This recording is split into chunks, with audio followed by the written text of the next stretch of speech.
নেওয়ার জন্য আজকে মানুষ কাউকে বলতে হয় না। আজকে রাজনীতি করার দলীয়করণ উঠে গেছে। ইচ্ছা করলেও একজন বিধায়ক এমএলএ কেউ করতে পারবে না, কারণ ডাইরেক্ট অ্যাকাউন্ট থেকে সেখানে জিও টেকিং এর মাধ্যমে প্রত্যেকটা পরিবারের পৌঁছে যাচ্ছে। এটাকে আমরা বলবো না স্বচ্ছ এবং স্বচ্ছ প্রশাসন তৈরি হচ্ছে, সুশাসন তৈরি হচ্ছে। জীবন্ত সুশাসন বলার চেষ্টা করে তাকে সুশাসন বলবেন। হাজার হাজার মানুষ শরণার্থী, হাজার হাজার মাকে বিধবা হয়েছে, সন্তান হয়েছে, কিডন্যাপ হয়েছে, ধর্ষণ হয়েছে, এটাকে সুশাসন। আর আজকে 6 বছর কয়টা শিবির হয়, কয়টা মাতৃত্ব ভাঙা হয়। অপোজিশন লিডার যারা অনেকে আছেন সেখানকার সিনিয়র ব্যক্তিরা, আমি ওনাকে উদাহরণ দিয়ে একটা জিনিস দেখিয়ে দিলাম। উনি সেই দিন সেই জায়গায় ছিলেন, অপোজিশন লিডার, এবং উনি সেই দিন জয়যুক্ত হয়েছেন। এবং জয়যুক্ত হওয়ার পরও আমাদের একটা রক্ষা বাহিনী ওয়াই সেন্টার থেকে উনি টিএসআর দিয়ে আমাদেরকে বাড়িতে পাঠানো রক্ষা বাহিনী।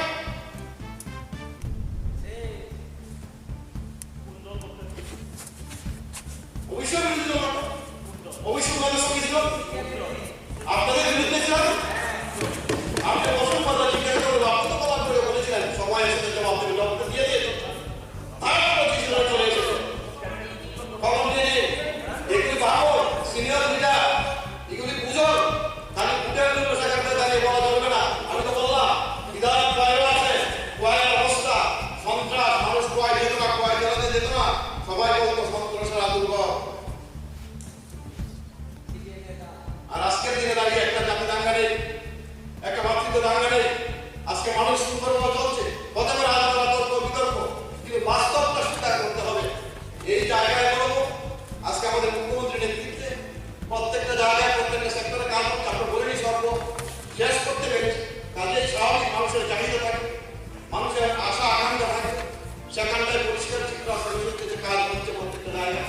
আজকে আপনারা বলছেন ওই করে বলছে খাদ্য নেই, কোথায় গেলে বলুন খাদ্যের অভাব বলছে যে এটি মানুষ। আমি তো বললাম এইখানটায় দাঁড়িয়ে সনদে এই সদনে দাঁড়িয়ে এই সমস্ত কথা বলা, তাতে করে রাজ্যের মানুষ সামনের দিন আসছে চোখে দেখবেন কোন জায়গায় আপনারা দাঁড়িয়েছেন, কারণ এখনো সময় আছে সেই জায়গায় এখানটায় করিয়ে শুধু রাজনীতির জন্য রাজনীতি বার্সাটা নয়। আমরা এটা মনে করি, কারণ আমরা মনে করি আমরা একটা পরিবার, এই রাজ্যের মানুষ, এই দেশের মানুষ, এই দেশের নাগরিক। প্রত্যেকটা মানুষের অধিকার রয়েছে, প্রত্যেকটা মানুষের সুযোগ পাওয়ার অধিকার রয়েছে, এবং তার সুযোগ তার কাছে বুঝতে হবে। তার জন্য সুন্দর সিস্টেম আজকে মোদীজির নেতৃত্বে চালু হয়েছে, এবং তার সুবিধা অবশ্যই সেখানটা পেয়ে যাচ্ছে।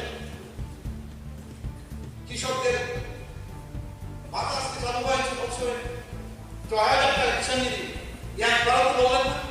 কৃষকদের ধান ক্রয় কেন বললেন না? কি দোষ ছিল? কিন্তু বলতেন তো, কখনো বলার চেষ্টা তার মানে উদ্দেশ্য।